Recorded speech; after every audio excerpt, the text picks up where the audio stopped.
कहना है जब तक रहना है, श्याम श्याम कहना है जब तक रहना है, सीताराम कहना है, सीताराम कहना है, राधे श्याम कहना है, राधे श्याम कहना है,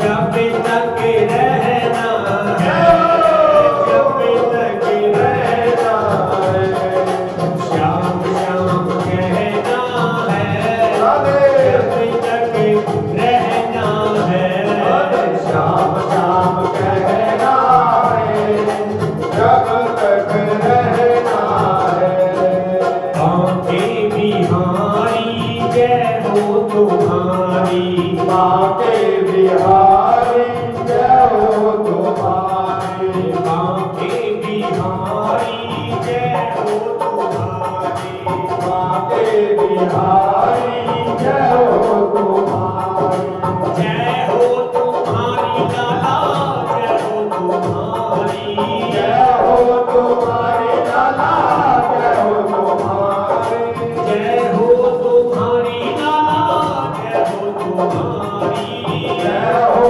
तुम्हारी लाला जय हो तुम्हारी, रमण बिहारी जय हो तुम्हारी, रमण बिहारी जय हो बिहारी, बांके बिहारी जय हो तुम्हारी, बांके बिहारी जय हो तुम्हारी, बांके बिहारी को पे कृपा करो, मेरे बांके बिहारी पे कृपा करो, ओ कृपा करो लाला, कृपा करो, कृपा करो लाला कृपा करो, मेरे रमण बिहारी को पे कृपा करो, मेरे रमण बिहारी पे कृपा करो, मेरे बांके बिहारी को पे कृपा करो,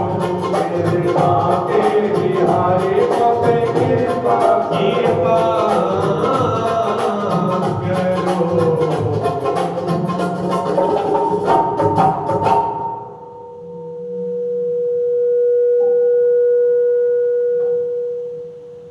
क्षण भंगरू जीवन की कलिका, कल प्रात को जाने खिले ना खिले, जप ले हरि नाम हरि रचना, फिर अंत समय में हिले ना हिले।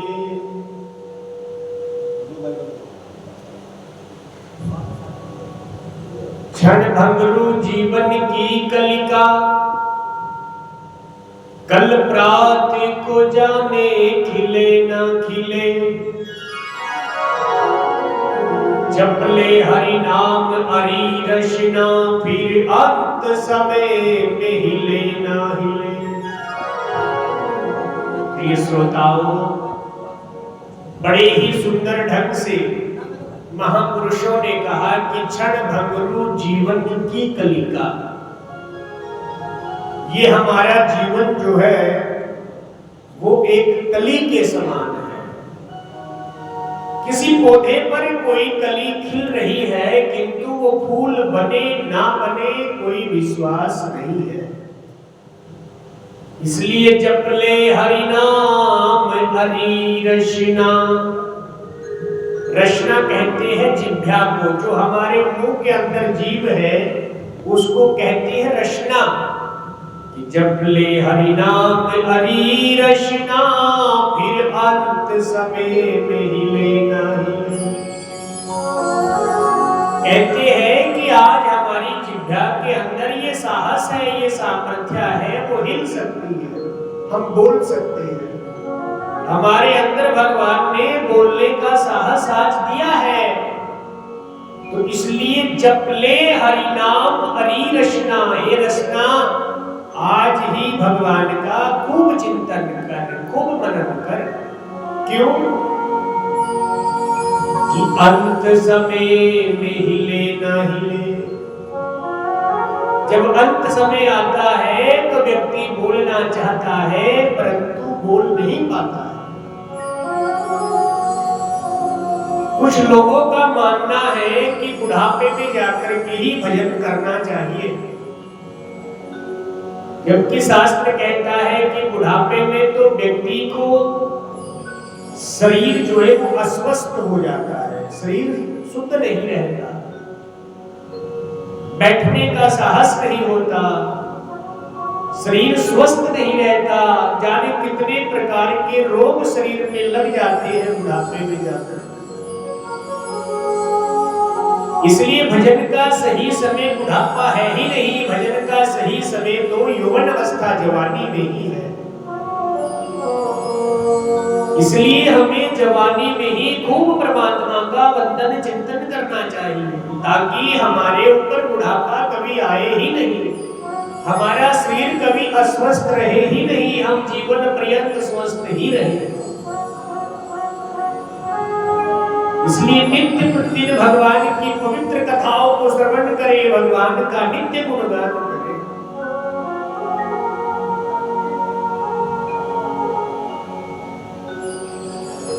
कल की सभा में आपने बड़े प्रेम पूर्वक भगवान की पावनी कथा को श्रवण करते हुए भगवान की बहुत सी कथाओं को श्रवण करते हुए अंत में आपने सृष्टि के वर्णन की कथा को सुना। कैसे ब्रह्मा जी के द्वारा सृष्टि को रचाया गया, कैसे संसार में हम आप चराचर जीव पैदा हुआ।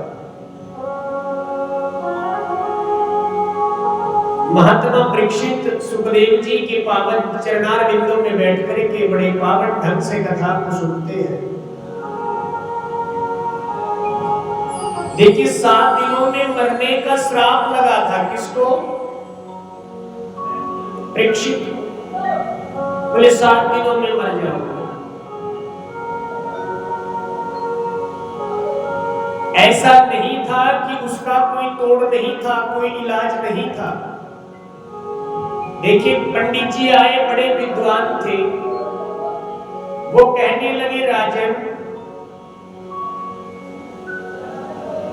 यदि मैं चाहूं तो परीक्षित को बचा भी सकता हूं। तो तक्षक से कहा कि भैया तक्षक, परीक्षित बड़े सज्जन आदमी हैं, इसलिए तुम उनको मत दसो, मत काटो।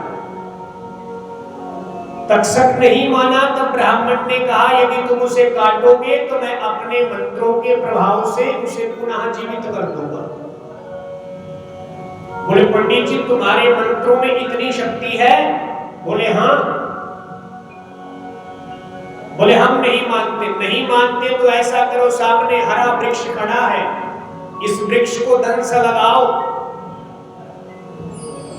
तो तक्षक ने जैसे ही हरे वृक्ष को दंश दिया, वो वृक्ष पुनः सूख गया और पंडित जी से कहने लगा यदि तुम्हारे मंत्रों में शक्ति है तो इस वृक्ष को पुनः हरा करके दिखाओ। पंडित जी बड़े विद्वान थे, मंत्र अभिमंत्रित किया, मंत्र पढ़ा और जैसे ही जल का छींटा लगाया वो वृक्ष पुनः हरा हो गया। जब वो हरा हुआ तो तक्षक कहने लगा महाराज देखो, राजा परीक्षित को जो श्राप मिला है वो एक संत ने श्राप दिया है। यदि मैंने परीक्षित को नहीं दसा, नहीं काटा, तो आज संसार में संतों से लोगों का विश्वास उठ जाएगा, टूट जाएगा। और संतों को तो भगवान राम जी ने अपने से भी श्रेष्ठ माना है। राम जी ने जब नवला भक्ति भिल्ली को बताई तो कहा कि भिल्ली तू सब भूल जा, केवल संतों का संग कर ले, तेरा कल्याण हो जाएगा। कुछ मत कर संसार में, मात्र संतों का संग कर ले, तेरा कल्याण हो जाएगा। प्रथम भगति संताने कारिशंगा,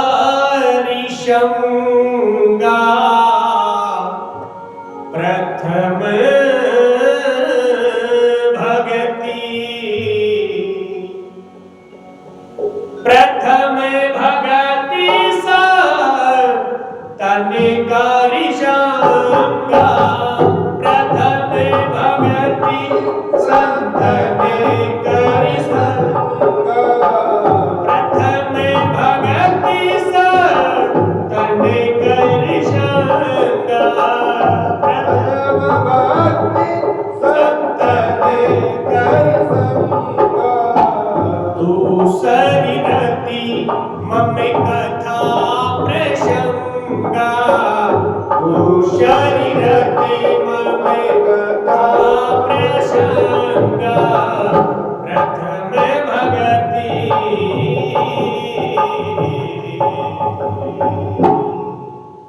कितना सुंदर कहा कि प्रथम भगति संतन करिशंगा। हे भिल्ली तो कुछ मत कर, मात्र संतों का संग कर ले, तेरा कल्याण हो जाएगा।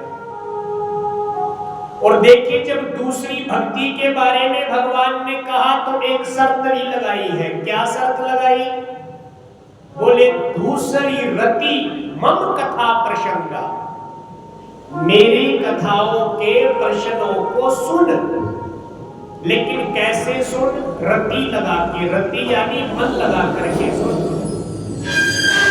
दूसरी रति मम कथा प्रसंगा, मेरी कथाओं के प्रश्नों को सुने तो रति यानी मन लगा करके सुन। गुरु पद पंकज सेवा तीसरी भक्ति अमान, चौथी भक्ति मम गुण गण करहि कपट तज गाने। कहा कि गुरु पद पंकज सेवा, गुरु के पांव की सेवा कर। और कैसे कर? केवल पांव मत समझ उनको, गुरु पद पंकज, पंकज मैंने कमल समझ करके गुरु के पांव की सेवा कर। गुरु पद पंकज सेवा तीसरी भक्ति अमान, गुरु के पांव को केवल पांव नहीं बल्कि कमल मान करके गुरु के चरणों की सेवा कर। चौथी भक्ति मम गुण गण करहि कपट तजी गाने। और चौथी भक्ति में क्या कहा? बोले परमात्मा का गुणगान कर। कैसे? कपट को त्याग करके, तजहि कपट। चौथी भक्ति मम गुण गण करहि कपट तजी गान, कपट को त्याग करके सुमरण कर। आज तक्षक यही कहता है कि जिस राम जी ने जिन संतों के बारे में इतना कुछ कहा है, तो देखो उस संत के श्राप को मैं कैसे झूठा होने दूं।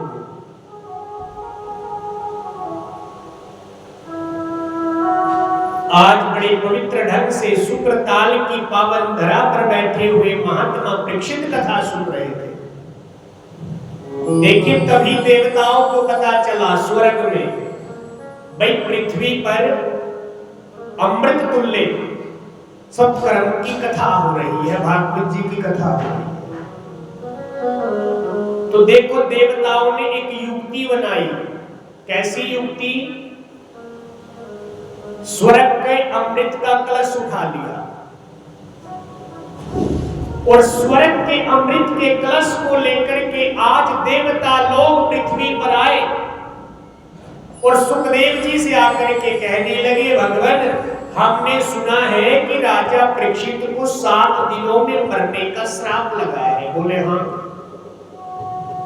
तो ऐसा कीजिए, हम ये स्वर्ग का अमृत लेकर के आए हैं, आप ये अमृत परीक्षित को पिला दीजिए। तो क्या होगा इससे? बोले तक्षक के काटने से मरेगा नहीं, क्योंकि इसने अमृत पी लिया, सो ये अमर हो जाएगा। इसके बदले में आप हमें कथा रूपी अमृत पिला दीजिए। ध्यान दीजिए कैसी भागवत की वार्ता है। आज देवता लोग जब आए तो छल से सुनने के लिए आए हैं। स्वर्ग के अमृत के बदले कथा रूपी अमृत को सुनना चाहते हैं। तो सुखदेव जी ने राजा परीक्षित से कहा, राजन बताओ तुम कौन से अमृत का पान करोगे? एक तरफ कथा रूपी अमृत है और दूसरी तरफ स्वर्ग का अमृत है। परीक्षित हाथ जोड़ के कहने लगे, भगवान देखो मैं एक अज्ञानी बालक हूं, मैं नहीं जानता कथा रूपी अमृत को पीने से क्या लाभ होगा और कथा रूपी अमृत को पीने से क्या लाभ होगा मुझे ज्ञान नहीं है, कृपया करके पहले मुझे बताएं। तो सुखदेव जी ने बताया कि यदि आप स्वर्ग के अमृत को पी लोगे तो फिर मरोगे नहीं तक्षक के काटने से, बल्कि अमर हो जाओगे। लेकिन तुमने जो अपनी मृत्यु को बिगाड़ा है, एक संत का अपमान किया है, बिगड़ी हुई मृत्यु तुम्हारी सुधरने वाली नहीं है। बोले भगवान कथा रूपी अमृत को पीने से क्या लाभ मिलेगा? बोले जो तुम्हारी बिगड़ी हुई मृत्यु है वो सुधर जाएगी और इस धराधर को छोड़ करके अंत में तुम सीधे भगवत प्राप्ति करके भगवान के लोक को जाओगे। इसलिए परीक्षित ने मना कर दिया, बोले भगवान मुझे स्वर्ग का अमृत नहीं बल्कि कथा रूपी अमृत का ही पान करा दीजिए। अब आप लोग विचार करें कितनी पावनी कथा होगी जो देवताओं को अमृत के बदले भी सुनने को नहीं मिली। आप लोग कितनी सरलता से जिस कथा को श्रवण कर रहे हैं, यही कथा देवताओं को अमृत के बदले भी सुनने को नहीं मिली। और हम कितनी सरलता से इसको श्रवण कर रहे हैं। इसलिए थोड़ा सा इसको मन में उतारे, इसको समझे। ये वो कथा है जो हमारे जीवन को बदल सकती है, बदल सकती है। हमारे अंदर भगवान ने कौन सा गुण फालतू दिया है? सोचने का और समझने का। देखिए कुछ गुण ऐसे हैं जो हमारे अंदर जानवरों के अंदर, पशुओं के अंदर बराबर है। आहार निद्रा भय संततित्वम् ग्रहाण में तत्पशुभिर्नराणाम्। कहा कि आहार निद्रा, आहार मैंने खाना हम भी खाते हैं, पशु भी खाते हैं। खाते कि नहीं? पशु भी अपना चारा खा रहे हैं, हम भी अपना भोजन खा रहे हैं। निद्रा, हम भी सोते हैं, पशु भी सोते हैं। है डर हमारे अंदर भी है, पशुओं के अंदर भी है। तो ये गुण हमारे अंदर जानवरों के अंदर बराबर है। तो ऐसा कौन सा गुण है जो केवल मनुष्यों के अंदर ही है? ज्ञानम हि तेषां मधुकं वसिष्ठम्। बोले मात्र एक ज्ञान ही ऐसा गुण है जो केवल मनुष्यों में है, पशुओं में नहीं है। आहार निद्रा भय संततित्वम् ग्रहाण में तत्पशुभिर्नराणाम्। ज्ञानम हि तेषां मधुकं वसिष्ठम् ज्ञाने नहीं ना पशुभिः समाना।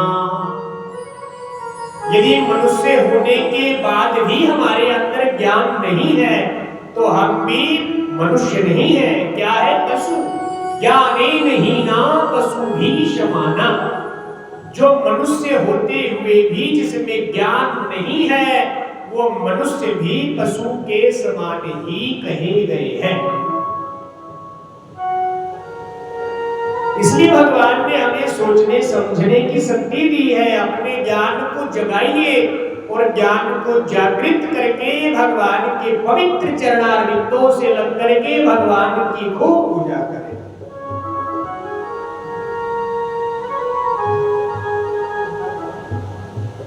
श्याम सुंदर कन्हैया हमारे, आप जैसा तो कोई नहीं है। श्याम सुंदर कन्हैया हमारे, आप जैसा तो कोई नहीं है। श्याम सुंदर कन्हैया हमारे, आप जैसा तो कोई नहीं है। श्याम सुंदर कन्हैया हमारे, श्याम सुंदर कन्हैया हमारे, आप जैसा तो कोई नहीं है। श्याम सुंदर कन्हैया हमारे। सभी ताली का साथ देते हो बच्चे। हरि बोल।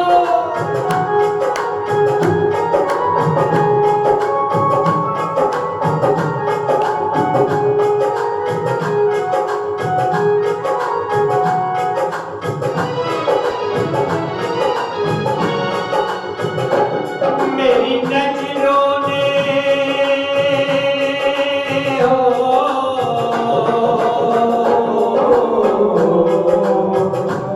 मेरी नजरों ने देखा जब से, प्यास नजरों की बुझती नहीं है। मेरी नजरों ने देखा है जब से, प्यास नजरों की बुझती नहीं है। मेरी नजरों ने देखा है जब से, प्यास नजरों की बुझती नहीं है। मेरी नजरों ने देखा है जब से, प्यास नजरों की बुझती नहीं है। ऐसा महसूस होता है अभी तो, ऐसा महसूस होता है अभी तो, प्यारे मोहन को देखा नहीं है। श्याम सुंदर कन्हैया हमारे, आप जैसा तो कोई नहीं है। श्याम सुंदर कन्हैया हमारे।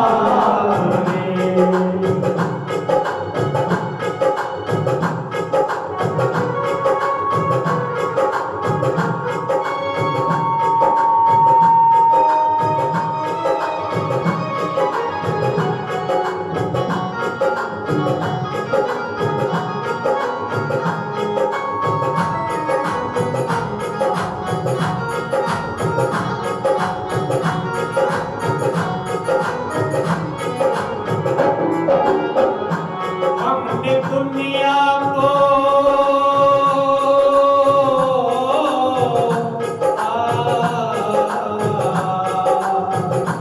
हमने दुनिया को अपना बनाया, पर कोई काम नहीं आया। हमने दुनिया को अपना बनाया, पर कोई काम नहीं आया।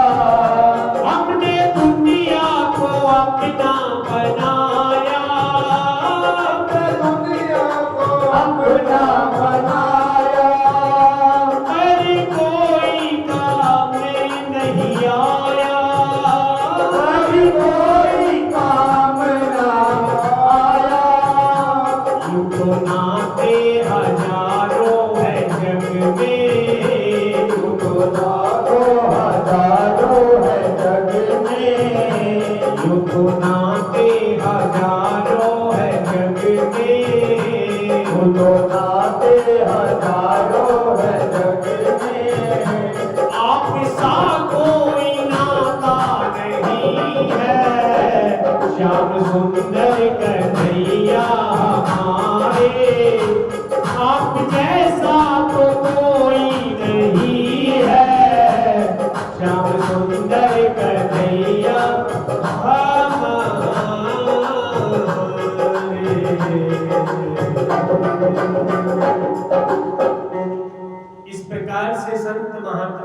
ने मनीषियों ने बड़े पवित्र ढंग से आवाहन किया।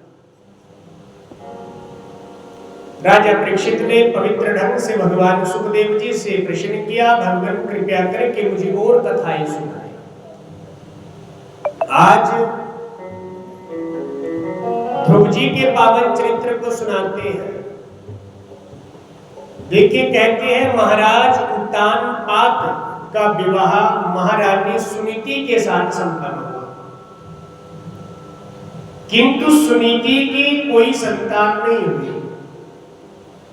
जब सुनीति की कोई संतान नहीं हुई तो सुनीति को बड़ा कष्ट हुआ।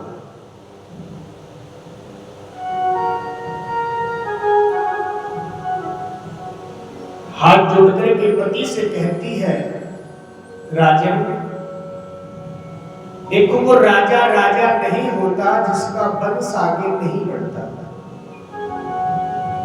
इतने बड़े राज्यपाठ आदि का तुम्हारे बाद भला कौन देखने वाला होगा। इसलिए मैं आपसे निवेदन करती हूं कि आप दूसरा विवाह कर लो। देखिए, मात्र गुण की बात होती है। अच्छा, एक पत्नी कभी अपने पति को ऐसा कह सकती है कि तुम दूसरा विवाह कर लो, चाहे परिस्थिति कैसी भी क्यों ना हो, किंतु नहीं कह सकती। लेकिन सुनीति कहती है, महाराज आप दूसरा विवाह करें। राजा उत्तानपाद मना करता है, लेकिन बार बार कहने से महाराज उत्तानपाद ने दूसरा विवाह महारानी सुरुचि के साथ किया। सुनीति का अर्थ है सु मैंने अच्छी, नीति मैंने जिसकी नीति अच्छी हो वही सुनीति है। दूसरा विवाह सुरुचि के साथ हुआ तो सु मैंने अच्छी, रुचि मैंने विचार, जिसके विचार अपनी रुचि से अच्छे हो वो सुरुचि है। आइए मैं आपको एक छोटी सी कथा सुनाता हूं, तो शायद आपको ये कथा अच्छे से समझ आए। एक बालक अपने मां को कुछ धन दे करके प्रवासी हो गया। प्रवासी जानते हो ना, प्रवासी कहते हैं विदेश चला गया और अपनी पत्नी से कह के गया कि ये जो धन मैं रख के जा रहा हूं इससे मेरी मां की सेवा करना और अपनी जरूरतों को पूरा करना। ऐसा कह करके वो बालक प्रवासी हो गया, विदेश चला गया। काफी समय बीत गया, काफी समय व्यतीत हो गया, तो जितना धन बालक देकर के गया था वो सारा धन धीरे धीरे धीरे खत्म हो गया। देखिए, आजकल तो व्यवस्था ऐसी सुंदर बनी है, किसी के अकाउंट में ट्रांजैक्शन हो जाते हैं, सीधा आ जाता है विदेशों से पैसा, मिनट भी नहीं लगती, डायरेक्ट आता है। लेकिन पुराने समय में ऐसी व्यवस्था नहीं थी।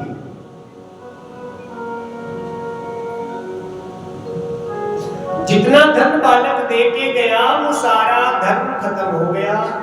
जब सारा धन खत्म हुआ तो बूढ़ी मां ने क्या किया, अनेकों अनेकों घरों में दासी का काम करने लगी। किसी के घर में झाड़ू पोछा कर दिया, किसी के यहाँ खाना बना दिया, किसी के गायों भैंसों को चारा डाल दिया, किसी के यहाँ रोटी सब्जी बना दी। ऐसा दास दासी का काम करने लगे। और ये दासी का काम करने से जो धन मिलता था उसमें से 1 रुपया भगवान के चरणों में अर्पित कर देती थी। बाकी अपने कार्यों में खर्च हो जाता था और 1 रुपया भगवान के चरणों में निकाल देती। देखो, धीरे धीरे वो 1-1 रुपए करते करते 100 हो गए। और सामने से बड़ा सुंदर पर्व आया जन्माष्टमी का, अभी आने वाला है 26 तारीख को, यही पर्व आ गया जन्माष्टमी। जब जन्माष्टमी का पर्व आया तो बुढ़िया ने वो 100 रुपए भगवान के चरणों से उठाए और अपनी पुत्रवधु यानी बेटे की बहू को उठा के दिए और कहा बेटी बाजार जाओ और 1 किलो शुद्ध घी ले आओ, क्योंकि जन्माष्टमी आ रही है तो क्यों ना भगवान को सुंदर सुंदर पकवान बना के भोग लगाया जाए। ये स्त्री वो 100 रुपए लेकर के दुकान वाले के पास गई, 1 किलो शुद्ध घी लिया और 100 रुपए उसको दे दिए। जैसे ही घी लेकर के ये थोड़ी दूर चली, 5-7 कदम तो ठोकर लगी। ठोकर लगने से ये गिर गई और जो घी था वो सारा जमीन पर बिखर गया।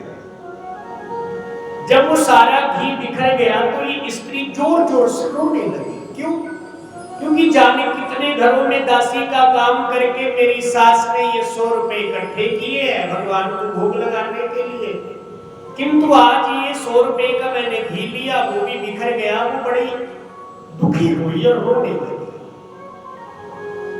तो देखो दुकान वाले ने दुकान से बाहर निकल करके देखा, अरे ये तो वही स्त्री है जो अभी अभी मुझसे घी लेके गई, किंतु हुआ क्या? देखा तो उसका सारा घी बिखरा पड़ा है, वो रो रही है। तो देखो दुकान वाला कहता है भी इसमें हमारी तो कोई गलती नहीं है, हमने तो उससे पैसे लिए और घी दे दिया है। पैसे लिए घी दे दिया, अब वो घी को अपने काम में लगाए या बिखेरे, हमें कोई मतलब नहीं। ये क्या है? सुरुचि। यही सुरुचि है। सुरुचि कहती है भाई हमने पैसे ले लिए, घी दे दिया, वो कुछ भी करे। लेकिन जब दुकान वाले को लगा कि ये स्त्री जोर जोर से रो ही रही है, तब उसके हृदय में थोड़ी देर के लिए सुनीति आई। मैंने अच्छी नीति मन में आई।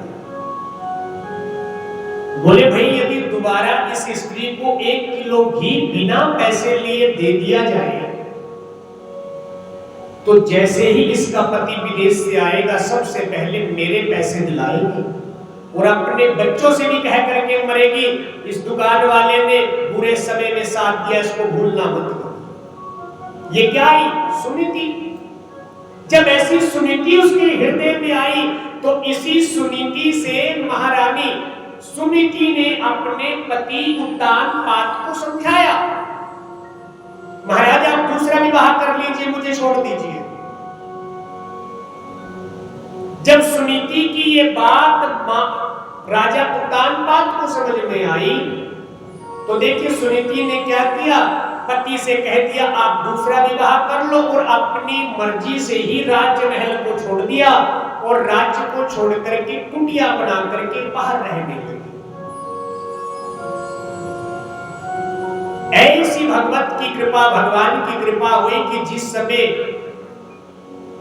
सुनीति ने राज्य को छोड़ा तो भगवान के आशीर्वाद से सुनीति गर्भवती थी। तब राजा ने दूसरा विवाह सुरुचि के साथ किया। ऐसी भगवान की दिव्य कृपा हुई, ऐसी पावन कृपा हुई कि जैसे जैसे समय आया तो महाराज उत्तानपाद का विवाह जब सुरुचि से हुआ, ठीक 10वें माह सुरुचि ने बड़े सुंदर बालक को जन्म दिया। बालक का नाम उत्तम रखा गया। और देखिए भगवान के आशीर्वाद से माता सुनीति ने भगवान के भक्त ध्रुव को जन्म दिया। सुनीति के गर्भ से भगवान के भक्त ध्रुव जी पैदा हुए और सुरुचि के गर्भ से उत्तम पैदा हुए। दोनों बालक धीरे धीरे धीरे बड़े हो रहे हैं और जैसे ही बालक बड़े हुए तो गांव के छोटे छोटे बच्चों के साथ खेल रहे हैं। खेल खेल में एक दिन बच्चों ने ध्रुव जी से पूछा, भाई ध्रुव ये बताओ तुम्हारे पिता कौन है? अब ध्रुव जी तो नहीं जानते मेरे पिता कौन है, क्योंकि सुनीति तो बाहर कुटिया बना करके रहती है, पिता तो है ही नहीं संग में, केवल माँ है। तो ध्रुव जी को नहीं मालूम था पिता कौन है। वो दौड़े दौड़े माँ के पास आए, माँ हमारे पिताजी कौन है। माँ ने बड़ा समझाया ध्रुव जी को, इधर उधर की बातों में फंसलाया, किंतु नहीं माने। माँ बताओ पिता कौन है। जब जिद करने लगे ध्रुव जी, तब माँ ने कहा, बोले बेटा यहाँ के जो राजा है ना उत्तानपाद, वही तुम्हारे पिता है। बोले अच्छा, बोले माँ जब यहाँ के राजा मेरे पिता है तो आप इस छप्पर में कुटिया में क्यों रहते हैं। कई बार बच्चे ऐसा प्रश्न कर लेते हैं कि बच्चों की बात का जवाब देना महाभारत हो जाता है, छोटे बच्चे। देखिए आज ध्रुव जी के मन में पिता की गोदी में खेलने का विचार आया और छोटे छोटे पैरों से आज राज्य महल में प्रवेश किया। किसने? ध्रुव जी ने। जैसे ही राज्य में प्रवेश किया तो क्या देखा, राजगद्दी पर पिता उत्तानपाद बैठे हुए हैं और गोद में उत्तम को खिला रहे हैं। किंतु जैसे ही ध्रुव जी को देखा, उत्तम को नीचे उतार दिया और ध्रुव जी को गोद में उठा लिया पिता ने। क्यों भाई, उत्तम तो हर रोज खेलता है, आज ध्रुव पहली बार आए हैं तो उत्तम को छोड़ दिया, ध्रुव को गोदी में उठा लिया। उसी समय विमाता आई। विमाता सौतेली माता कौन? सुरुचि। तो जानते सुरुचि ने क्या किया, पिता के हाथ से पुत्र को छीन लिया और जमीन पर पटक दिया। जब जमीन पर पटका तो बालक रोने लगा। आप जानते हो बालकों को थोड़ा धमका दोगे तो रोने लगेगा। छोटे बच्चों को धमकाओ रोएगा, फिर एक मारो और तेज रोएगा, फिर एक और मार दो और तेज रोएगा। जितना मारोगे और तेज तेज रोएगा। क्यों? क्योंकि बाला नाम रोदनम बलम, बालकों का केवल रोना ही बल होता है। प्रहार नहीं करते बच्चे पलट करके। छोटे बच्चों को आप देखना, पिता ने मां ने मार दिया तो प्रहार नहीं करेंगे, क्या करेंगे? रोएंगे। बाला नाम रोदनम बलम, बालकों का मात्र रोना ही बल होता है। जब मां ने पिता की गोद से पटक कर जमीन पर पटका तो बालक रोने लगा और मां ने अपशब्द कहे, अरे मूर्ख, यदि इस गोदी में खेलने की तेरी इच्छा है तो इस देह का त्याग कर दे, ये शरीर नष्ट कर दे और इस शरीर को नष्ट करके पुनः मेरे गर्भ से जन्म ले, तब कहीं जाके तुझे ये गोद मिलेगी। जब ऐसे शब्द ध्रुव जी से कहा तो ध्रुव रोने लगे और रोते रोते रोते ध्रुव जी माता सुनीति के पास आए। मां ने रोने का कारण पूछा तो ध्रुव जी कहने लगे, मां आप कहती है महाराज उत्तानपाद मेरे पिता है, किंतु वहां विमाता ने मुझे अपशब्द कहे, मुझे प्रताड़ित किया। मां ने ज्ञान दृष्टि से ध्रुव जी को बड़ा समझाया, किंतु ध्रुव नहीं माने, रोते रहे रोते रहे। जब ध्रुव जी ने रोना बंद नहीं किया तब मां ने ज्ञान दृष्टि से समझाया, अरे मूर्ख, एक हड्डी और विष्ठा से भरे हुए शरीर के लिए रो रहा है तू? अरे यदि रोना ही है, यदि पाना ही है, यदि प्राप्त ही करना है तो जगत पिता को पाने के लिए रो। एक हड्डी और विष्ठा से भरे हुए शरीर के लिए तू क्यों रो रहा है? देखिए मां ने ज्ञान दिया। तब ध्रुव जी ने पूछा, मां जगत पिता कहां मिलते हैं? कहां मिलेंगे जगत पिता? मां ने कहा, वनों में जाके जब भजन करते हैं तो जगत पिता मिलते हैं। अच्छा, बोले हाँ। बस फिर क्या था, आज मां से यही ज्ञान प्राप्त करके ध्रुव जी वनों में निकल पड़े। छोटे छोटे पांव से ध्रुव जी वनों की यात्रा प्रारंभ कर रहे हैं। वनों में चल दिए और वनों में भ्रमण करने लगे, भ्रमण करने लगे, भ्रमण करने लगे, घूमते रहे। शास्त्र कहता है एक भक्त जब वनों में जाता है, आज ध्रुव जी वनों में निकले तो परीक्षा लेने के लिए नारद जी मिल गए रास्ते में। जब हम भगवान का भजन करते हैं हमारे ऊपर बड़ी आपत्तियां आती है, जानते हो क्यों? भगवान हमें खूब देखते हैं, भाई ये शिष्य बनने योग्य है भी या नहीं। कहीं ऐसा ना हो कि एक आंधी तूफान आए वही डगमगा जाए। इसलिए भक्ति का जो मार्ग है बड़ा कठिन है, इतना सरल नहीं है। भक्ति मार्ग बड़ा कठिन है। जब नारद जी वनों में आए तो परीक्षा लेने के लिए देवऋषि नारद जी आए और कहने, जैसे ही नारद जी को ध्रुव जी ने देखा तो प्रणाम किया। क्यों? क्योंकि मां ने गुण अच्छे दे रखे हैं। सामने से देखा संत आ रहे हैं तो दोनों हाथ जोड़ के प्रणाम किया। नारद जी ने कहा, बालक कहां जाता है? बोले वनों में। क्या करने? बोले जगत पिता को पाने।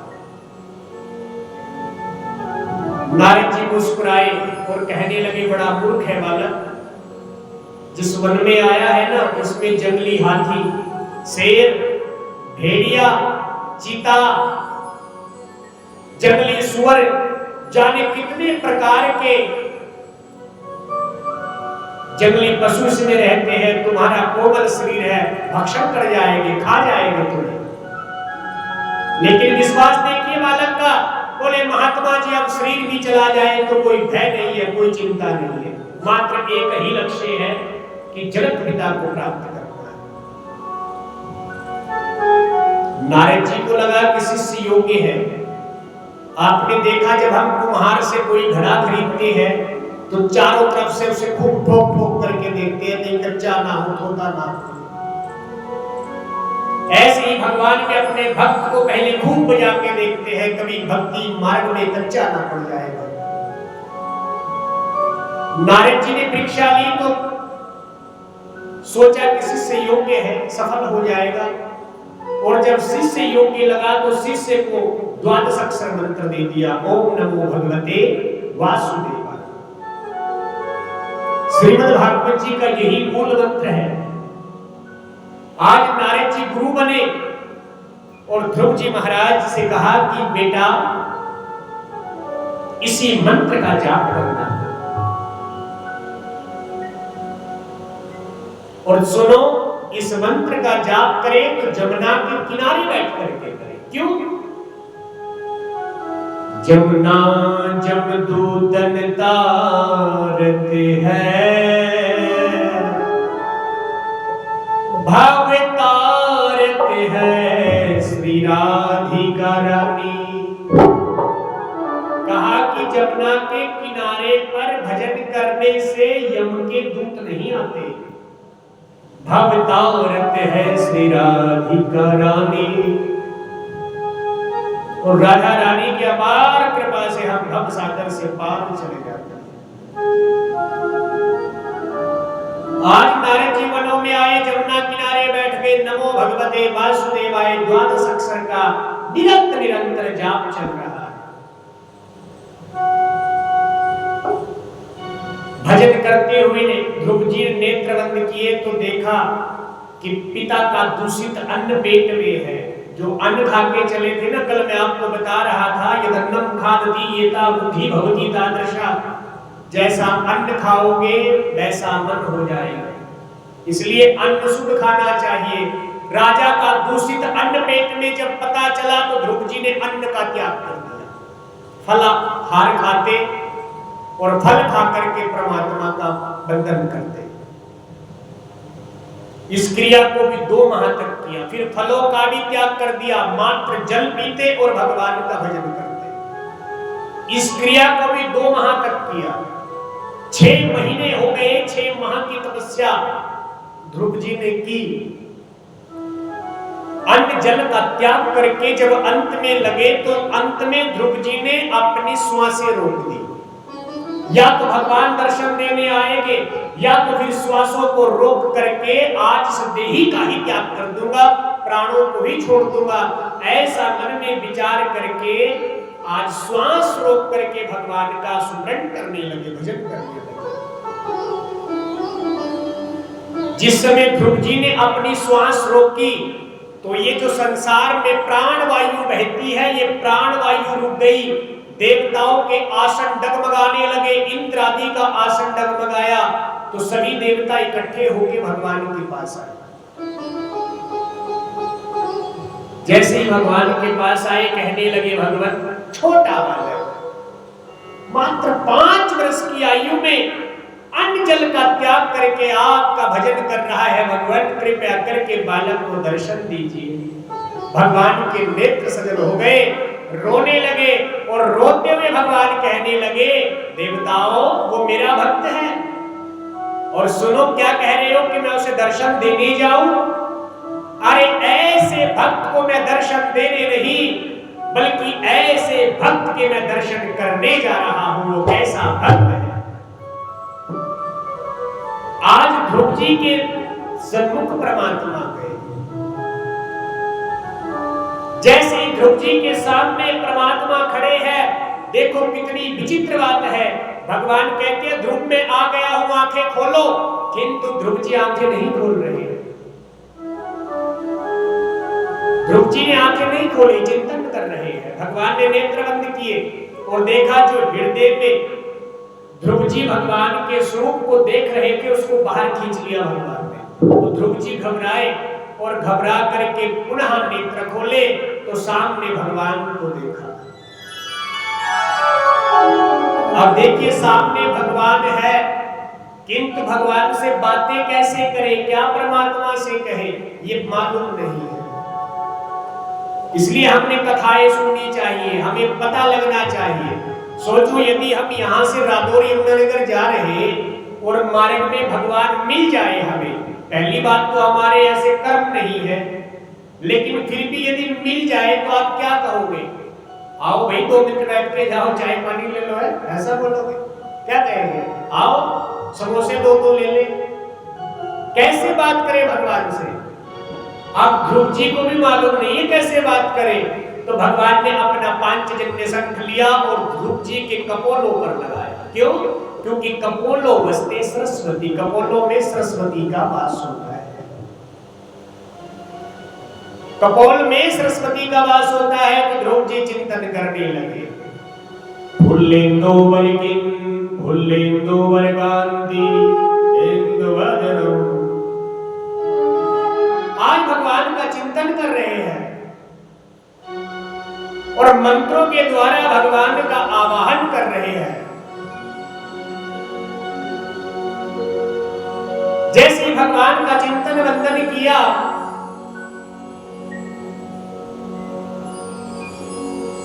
तो भगवान प्रसन्न हो गए ध्रुव जी के तप से।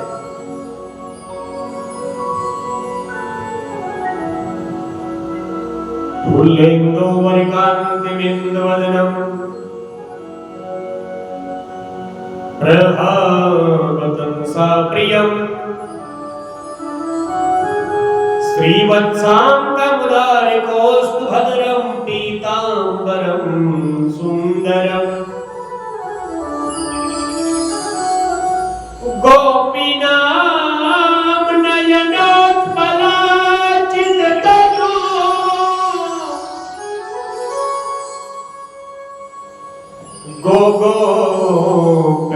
गोगोपसन्धावृतम् गोविंदम कलवेणुवादन परम दिव्यांगभूषं भजे। ऐसे मंत्रों से भगवान की स्तुति की किसने? ध्रुव जी ने। क्यों? सरस्वती की कृपा से। देखिए वैसे तो कहा है कि भगवान की महिमा का कोई गुणगान कर सकता नहीं है। लिखति यदि गृहीत्वा शारदा सर्वकालम तदपि तव गुणानाम ईश पारम न याति। कहा कि लिखित यदि गृहीत्वा, शारदा, शारदा मैंने सरस्वती, लिखित यदि गृहीत्वा शारदा सर्वकालम, सभी कालों में लिखे। लिखित यदि गृहीत्वा शारदा सर्वकालम तदपि तव गुणा नाम ईश पारम नयाति। कहा कि तब भी भगवान की महिमा को नहीं लिख सकती। तदपि तव गुणा नाम ईश पारम नयाति, तब भी भगवान की महिमा को नहीं लिखा जा सकता। इसलिए भगवान की महिमा का जितना गुणगान किया जाए उतना भी कम है। हर समय हर घड़ी परमात्मा का वंदन करते रहे, परमात्मा का सुमरण करते रहे। ये जीवन भगवान ने दिया है, बड़ा मूल्यवान है। आज ध्रुव जी ने भगवान का वंदन किया, भगवान की स्तुति की, तो भगवान प्रसन्न हुए और ध्रुव जी से कहा वरदान मांगो। ध्रुव जी कहते हैं महाराज, अरे आपको प्राप्त करके मुझे किसी वरदान की जरूरत नहीं है। भगवान बार बार आग्रह करते कुछ तो मांगो, बोले नहीं भगवान कुछ नहीं चाहिए। तो भगवान ने आशीर्वाद दिया, जाओ 36,000 वर्षों तक राज्य करके उसके बाद पुनः तुम मेरे लोक को चले आओ।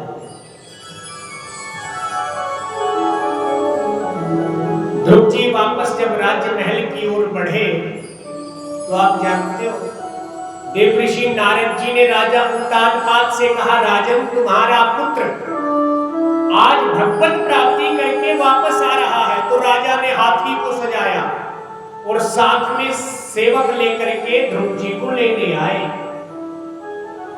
जब हाथी सजाकर लेने आए तो सबसे पहले ध्रुव जी ने विमाता यानी सुरुचि के चरणों में प्रणाम किया। राजा परीक्षित ने प्रश्न किया, भगवान सुरुचि ने तो ध्रुव जी को अपशब्द कहे थे, तो ध्रुव जी ने सबसे पहले सुरुचि को ही क्यों प्रणाम किया? सुखदेव जी कहते हैं, राजन ध्रुव जी कहते हैं, मां यदि आप उस दिन मुझे ये ज्ञान ना देती तो आज मैं भगवान को कभी प्राप्त नहीं कर सकता। तेरे प्रति मेरे हृदय में कोई गिलानी नहीं है, तू वास्तव में मेरी सही मां है, तुझे मैं बार बार प्रणाम करता हूं।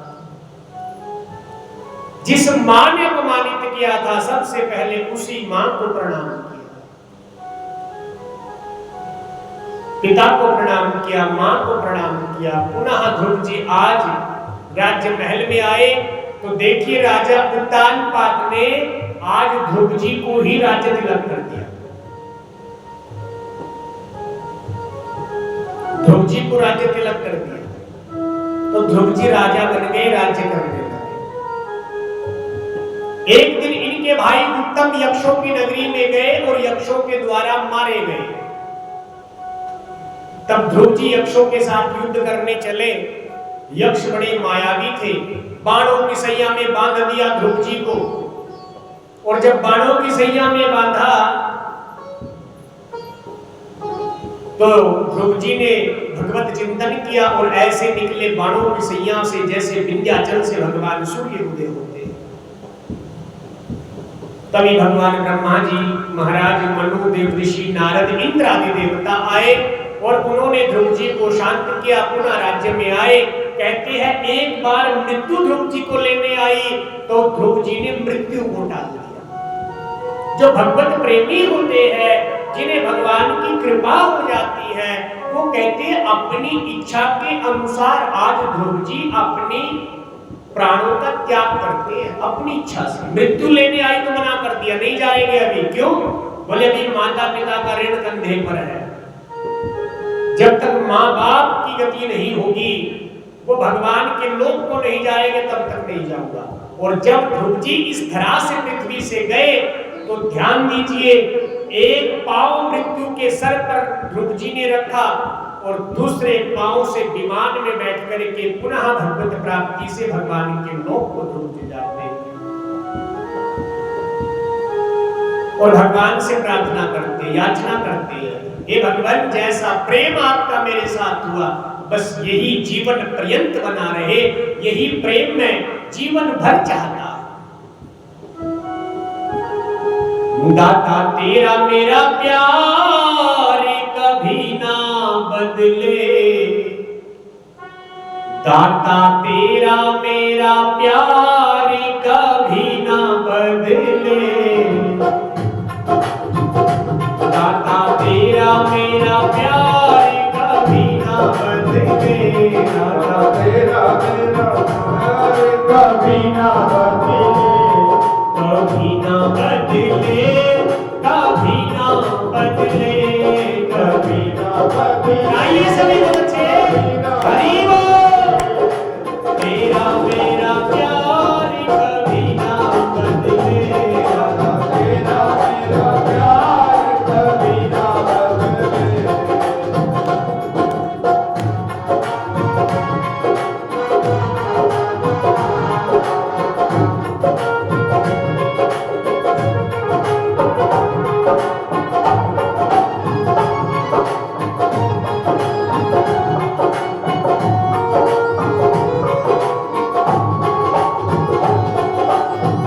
अपना हो चाहे हो बेगाना। गाइए सभी। चाहे हो बेगाना, अपना हो चाहे बेगाना। अपना हो चाहे हो बेगाना, रूठे चाहे सारा जमाना।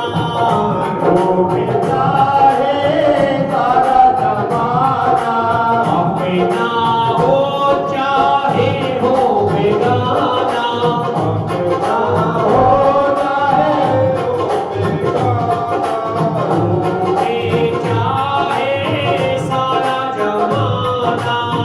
रूठे चाहे सारा जमाना, मेरा ये विचार कभी ना बदले। मेरा विचार कभी ना बदले। दाता तेरा मेरा प्यार कभी ना बदले। दाता तेरा मेरा प्यार कभी ना बदले।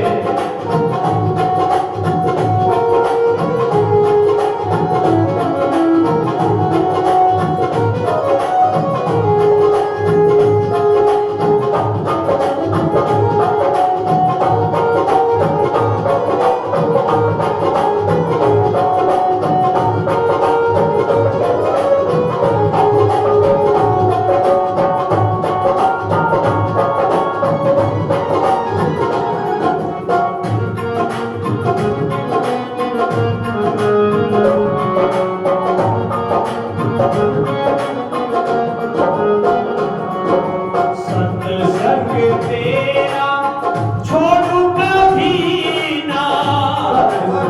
गाइए सभी। छोड़ू कभी ना, सत्संग तेरा छोड़ू कभी ना। सत्संग तेरा छोड़ू कभी ना, सत्संग तेरा छोड़ू कभी ना। सत्संग तेरा छोड़ू कभी ना, मुख भी तुझसे मोड़ू कभी ना। तुझसे मोड़ू कभी ना, मेरा ये व्यवहार कभी ना बदले। मेरा व्यवहार कभी ना बदले।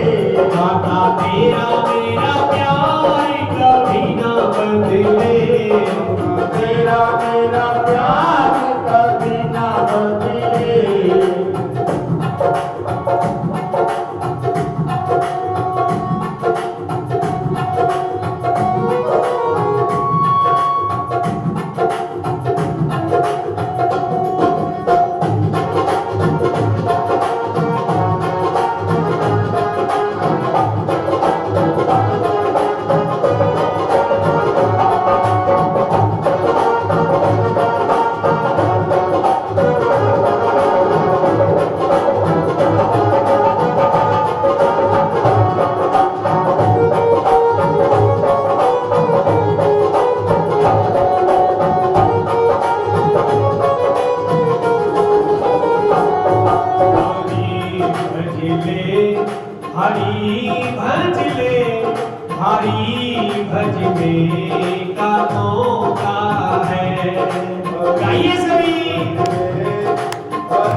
बदले हरि का है।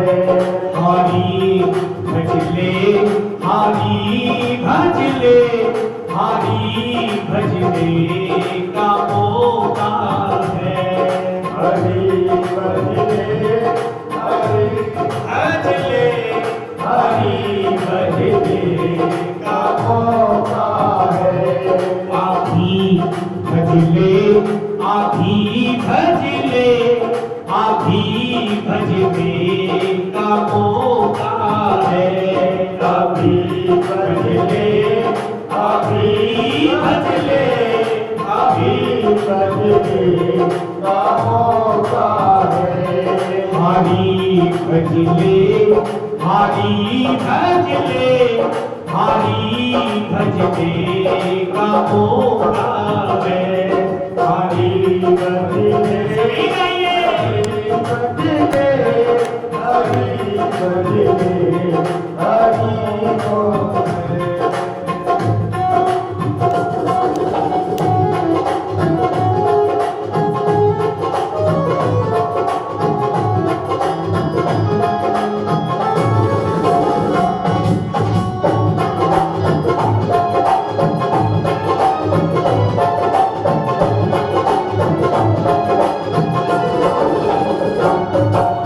हजारे कन्हाई तेरी याद आई।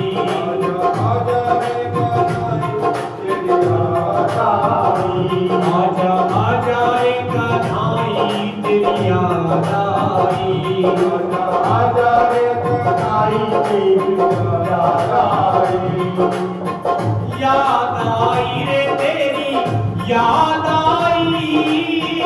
याद आई रे तेरी याद आई। आजा रे